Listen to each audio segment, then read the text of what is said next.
순종할 기회입니다. 오늘이 순종할 기회다라는 말씀을 가지고 나누면 좋겠습니다. 오늘 이 누가복음 말씀은 예수님께서 바리새인 지도자 집에 초대를 받았어요. 초대를 받으셔서 그 잔치집에 들어가셨습니다.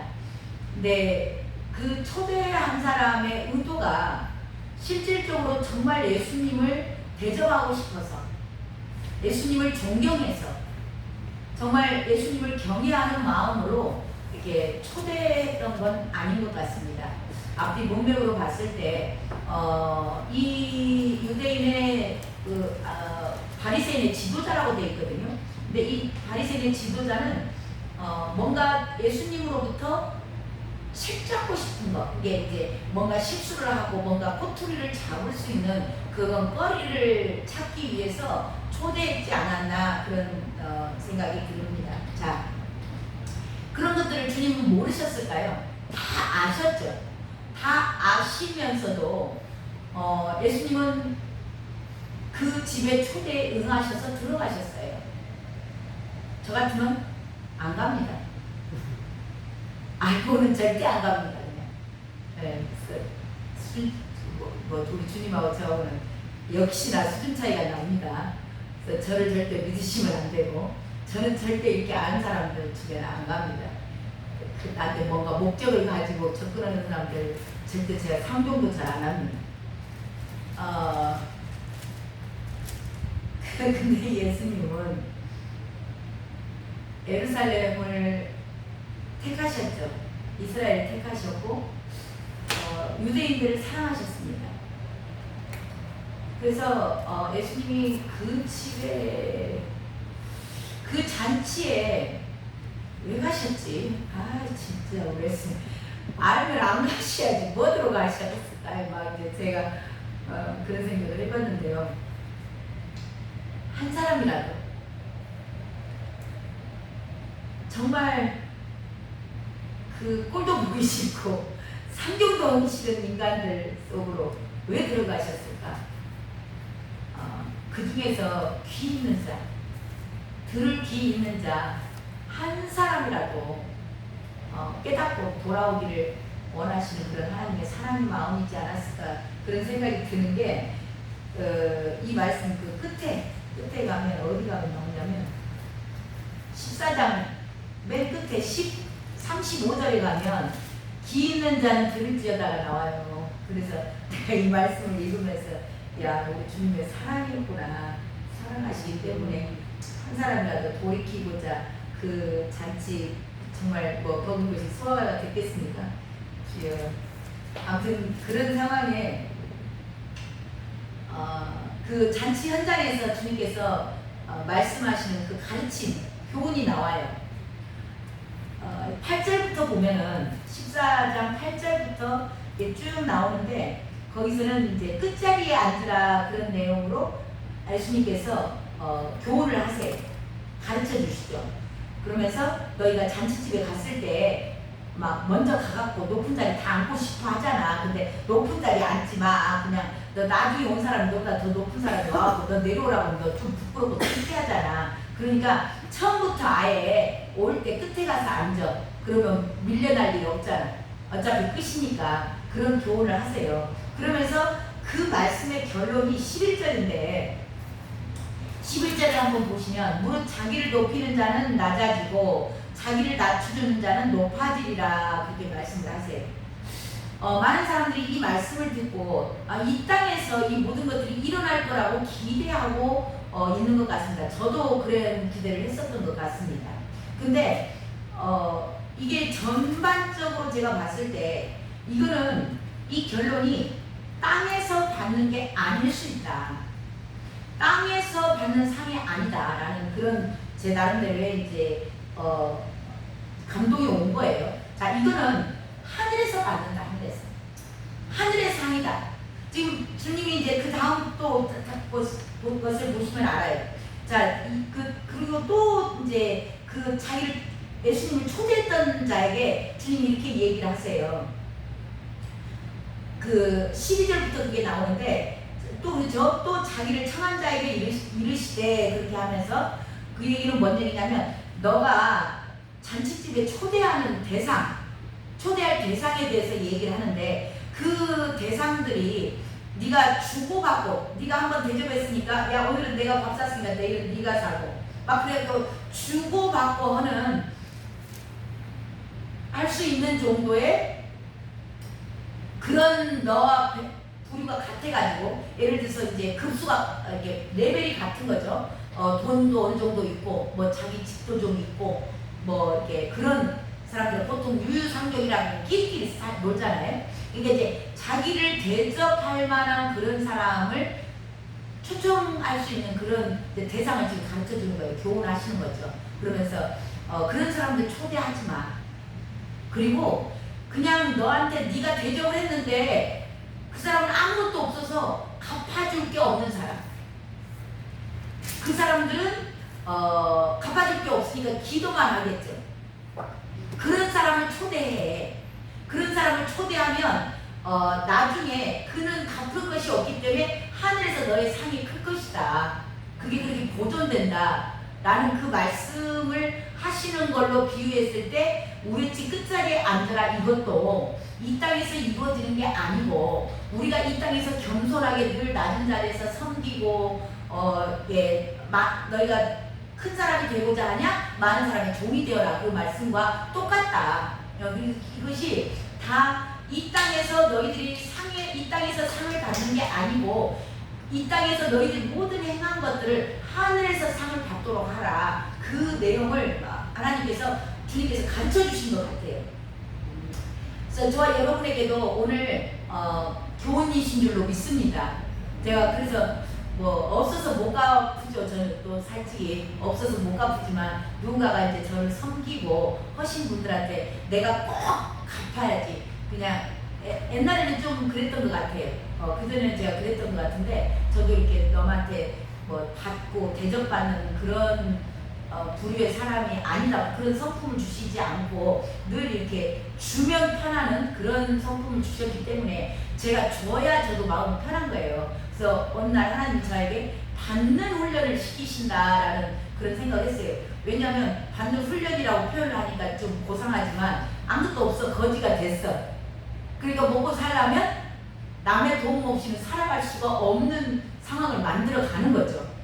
네, 그러니까 내가 그걸 조금 고상하게 표현을 한 거예요. 그냥 받는 훈련도 시키시는구나 그렇게 한 겁니다. 그래서 그렇게 받을 때 제가 마음은 있죠. 그들에게 늘 해드리고 싶고 뭔가 갚고 뭐 나도 내가 예를 들어서 밥을 얻어먹었으면 좀 한 번이나 사드리고 싶고 그런 마음이 왜 없겠어요. 그렇지만 이런 말씀들이 있기 때문에 이제 기도해드리는 거죠. 주님, 저는 갚을 길이 없지만 주님께서 더욱더 풍성하게 그리고 다 갚아주시라. 그래서 주님께서 그 기도를 기쁘게 받으신 줄로 믿습니다. 자, 이 이야기는 이 두 가지 교훈이 땅에서 상을 얻는 걸 얘기하시는 게 아니고 하늘의 상에 대해서 말씀하신 것이다라는 그런 이제 내용이 있고요. 자, 그리고 나서 이제 이런 삶을 나름대로 살았던 그 바리새인 집에 지금 예수님만 초대가 된 게 아니고 많은 사람들이 초대가 됐거든요. 근데 그 중에 바리새인 하나는 자기가 이제 예수님의 이 말씀을 딱 들어보니까 그래 그래도 나는 이 정도 살았지. 내가 좀 겸손하게 살았어. 늘 이렇게 남을 섬기고 배려하고 또 내가 그냥 가난한 사람들도 늘 구제하고 살아서 나름 이제 그런 생각을 갖고 있었던 사람이 있었던 거예요. 그러니까 자기는 그래도 의인이야. 자기 의가 있는 거죠. 자, 그런 사람이 그 한 사람이 이렇게 얘기를 해요. 주님한테. 그게 몇 절이냐면 15절입니다. 15절에 함께 먹는 사람 중에 하나가 이 말을 듣고 이르되 무릇 하나님의 나라에서 떡을 먹는 자는 복되도다 하니 그렇게 얘기를 해요. 그러니까 지금 예수님의 말씀을 듣고 얘기를 하는 거죠. 하나님의 나라에서 떡을 먹는 자는 복되다. 그거 뭐예요? 하나님의 나라에서 떡을 먹는 자는 구원받은 자. 그러니까 자기 나름대로 본인은 합당한 삶을 살았어.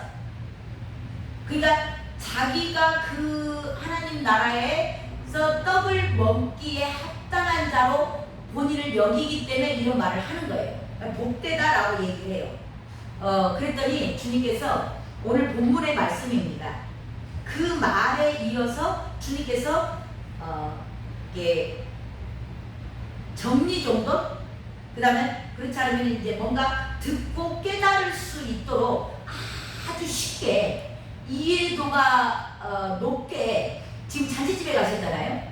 그러니까 그 잔치집 비유를 들어서 설명을 해주신 내용이 오늘 본문이에요. 자, 하나님 나라의 떡 먹는 자, 예, 그 내용에 대해서 이제 오늘 쉽게 얘기를 하는데요. 그 16절에 보니까 어떤 사람이 큰 잔치를 베풀고 많은 사람을 청하였다 그렇게 나오죠. 그러니까 지금 예수님 잔치집에 가 있기 때문에 그 잔치 비유를 들어서 주님은 이렇게 아주 말씀을 그 쉽고 알아듣기 좋게 이렇게 설명을 잘 하시더라고. 저도 그런 은사를 달라고 제가 기도합니다. 기도해 주시기 바랍니다. 자, 잔치집에 초대받은 사람 세 부류가 나와요. 18절에 가면 밭을 샀다.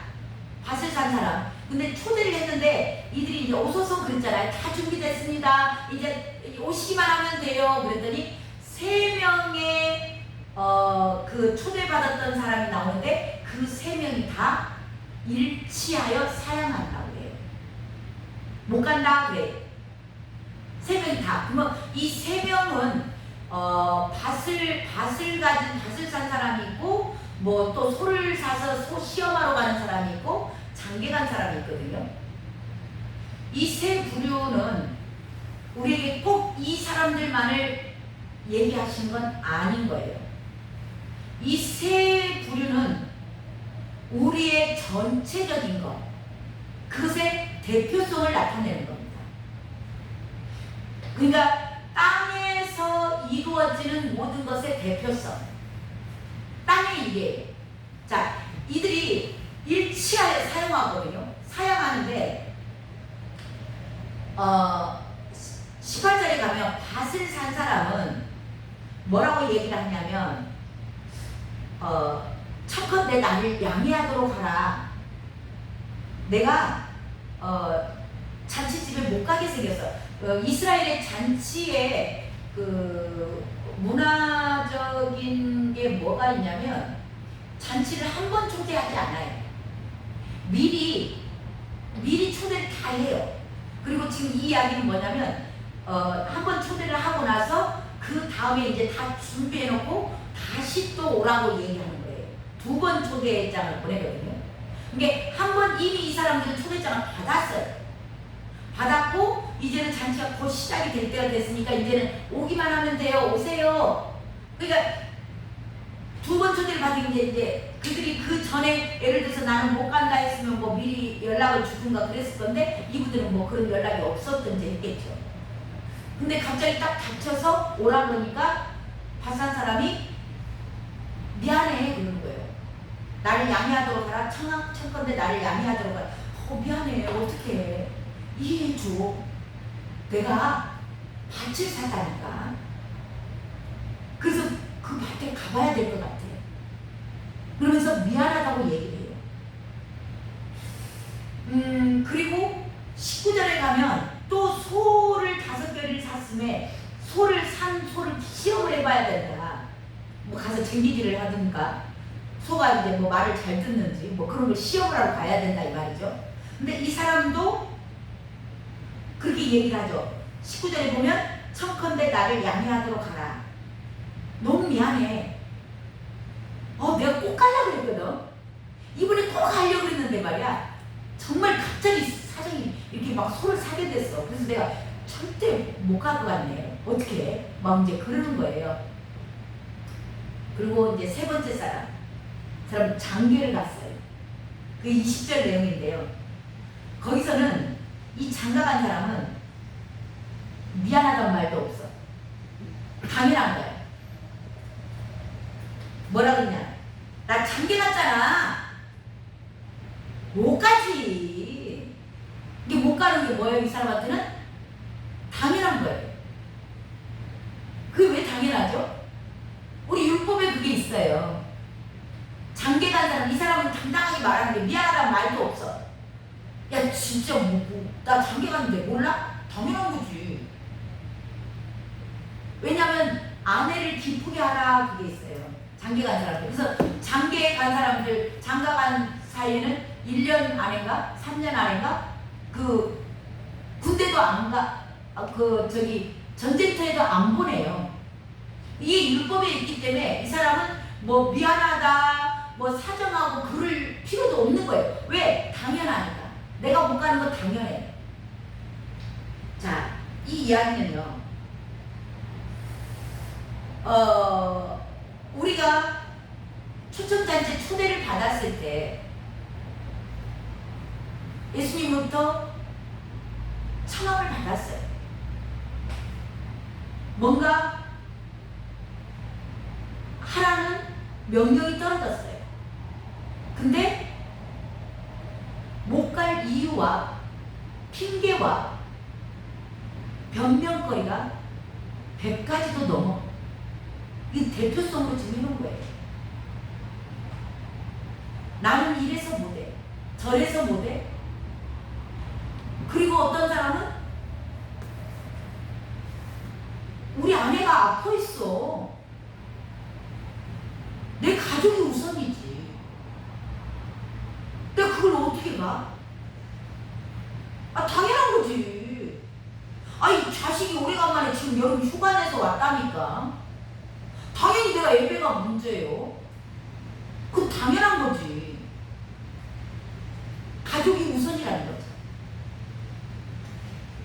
이게 전체 세 가지를, 자, 이게 틀린 말은 다 아니거든요. 밭을 샀으면 당연히 밭을 가꿔야 되겠죠.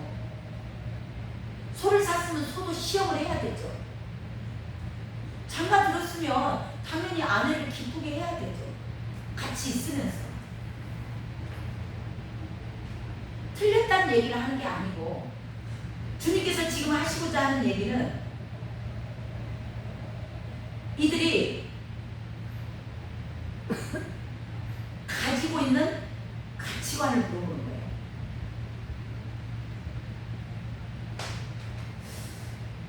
그들은 늘 자기 중심적으로, 그러니까 뭔가를 초대를 하고, 우리도 이제 많이 동원을 하잖아요. 동원을 하고 교회 오세요, 전도를 하고 예수 믿으세요, 복음을 전하잖아요. 교회 오세요 하고 약속해놓고도, 온다 해놓고도 못 올 이유가 100가지도 넘어. 그러니까 이 땅에 매여 있는 거예요. 다. 그 나라는 것에 매여 있는 거예요. 내 기준, 내 계획, 내 중심.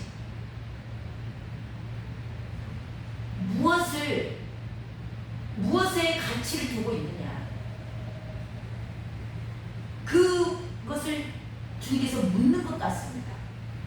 오늘 저와 여러분에게 주님께서 뭔가 문제를 툭 던져주고 선택을 하게끔 하세요. 할 것인가 말 것인가, 갈 것인가 못 갈 것인가.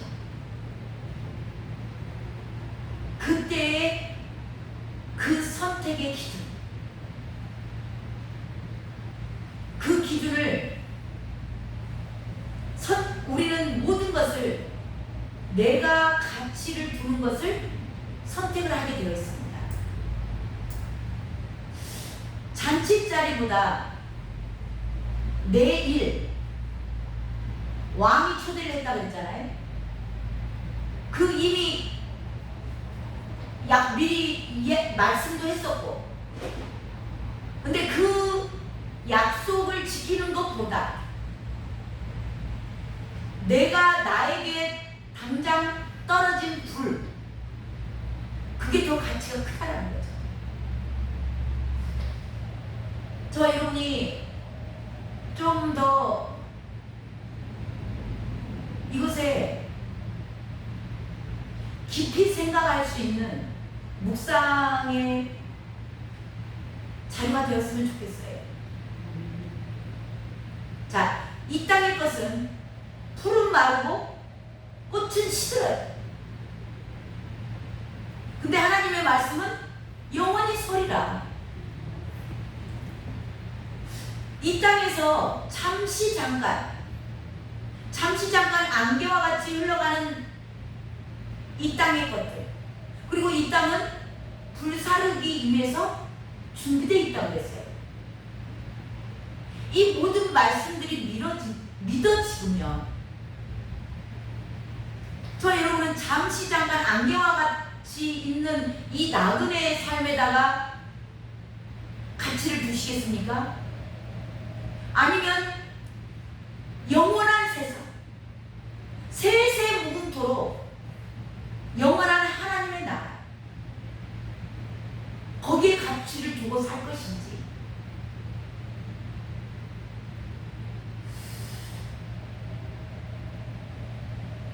이게 가치관의 변화고 세계관의 변화예요. 지난 금요일인가 수요일날 나왔잖아요. 천국은 비유, 마태복음 13장에 천국을 7가지로 비유한 가운데 네 번째 비유가 천국은 누룩과 같다 그래요. 이 누룩이 들어가면, 누룩으로 비유한 것은 변화예요. 변화.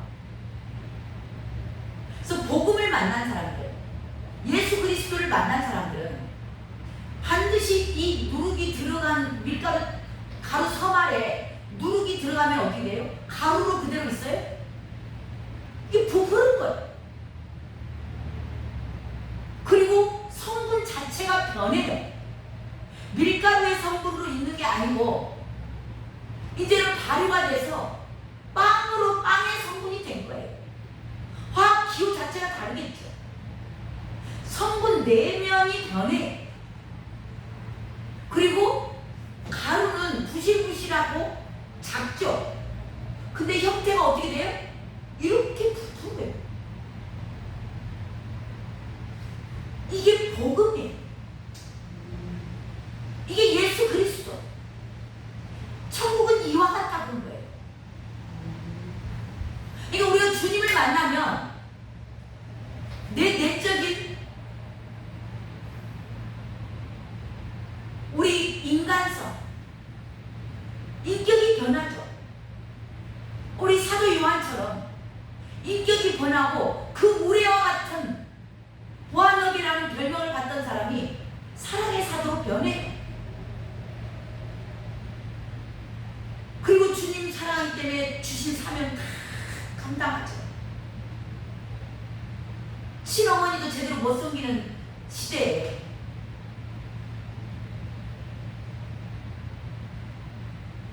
이게 저와 여러분에게서 변한 자들은 가치관이 이제는 땅에 매이지 않아요.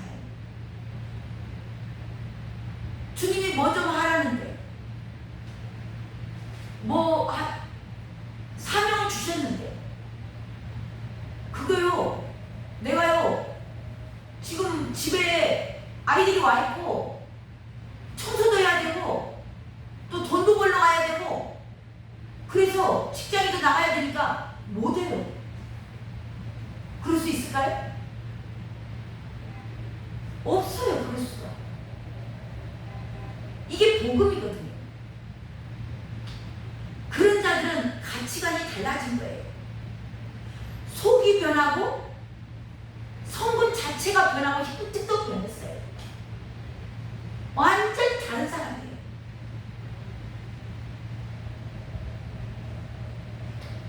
그렇게 됐을 때 저와 여러분은 하나님께서 어떤 상황으로 어떻게 문제를 툭 던져줍니다.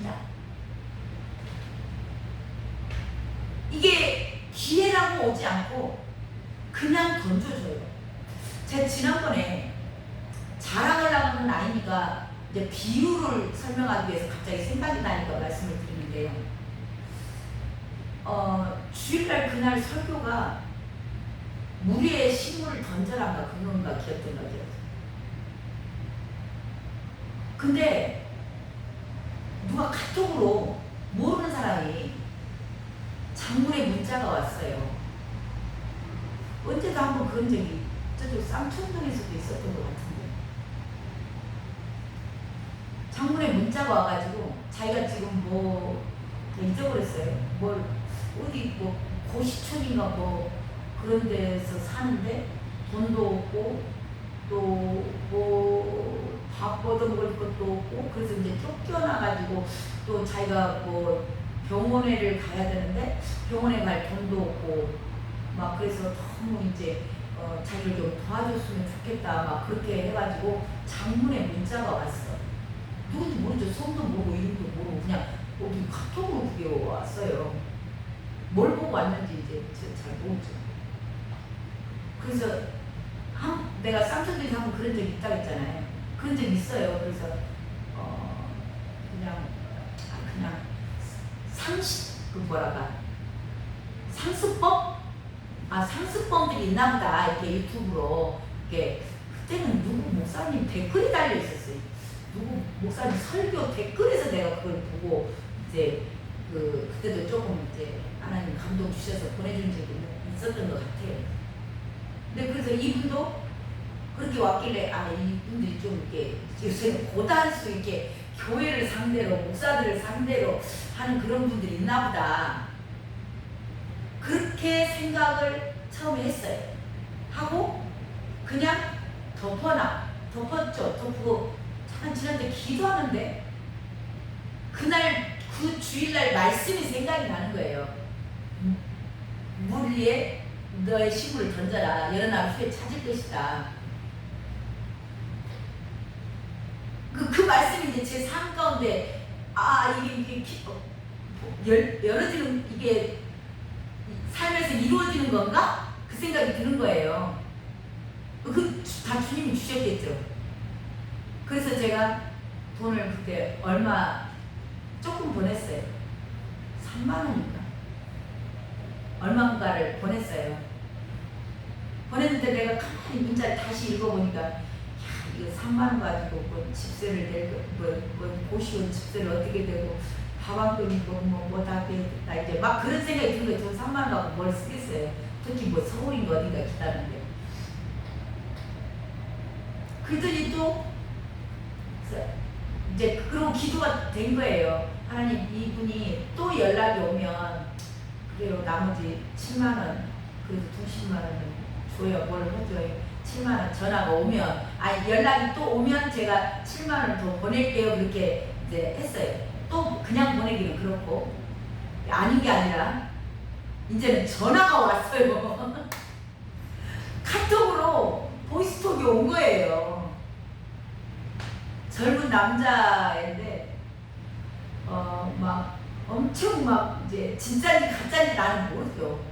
그냥 불쌍한 이야기를 하면서, 그래도 막 목사님 같은 분이 없었다, 그렇게라도 보내주신 분이 없었다, 적은 돈 가지고 뭐 그러냐, 신경 쓰지 마라, 주님이 보냈다, 그리고 이제 하는데 그 말 끝에 아닌 게 아니라 자기 병원에 가야 되니까 조금만 더 보내주시면 안 되겠냐 그러는 거예요.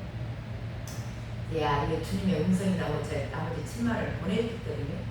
그게 제가 얼마 안 돼요. 이게 가기 전에 그랬습니다. 제가 오늘 갑자기 이제 지금 잊어버렸는데 지금 이 생각이 이거 막 비유로 지금 얘기를 하는 거예요. 오늘 제 말씀의 제목이 뭐냐면 오늘이 순종할 기회예요. 하나님은 툭툭 우리에게 기회를 주시거든요. 그때 주님 앞에 기도하면 주님 말씀을 항상 생각나게 하시고 하세요. 그게 그 사람이 상습범이라도 괜찮아요. 그거하고 우리하고는 하등의 상관이 없어요. 그 사람이 어떤 의도로 했든지 간에 우리 주님도 지금 다 이 바리새인의 의도가 못된 거 알아요. 그렇지만 그럼에도 불구하고 누군가가 들을 게 있는 자들은 한 사람이라도 듣고 깨어날 것이다. 저에게 카톡을 했던 사람, 전화했던 그 청년이 정말 못됐고 그래가지고 술을 먹을 수도 있어요. 그렇지만 주님이 저에게 주신, 저에게는 기회예요. 말씀에 순종할 기회. 놓치고 넘어오는지 몰라요.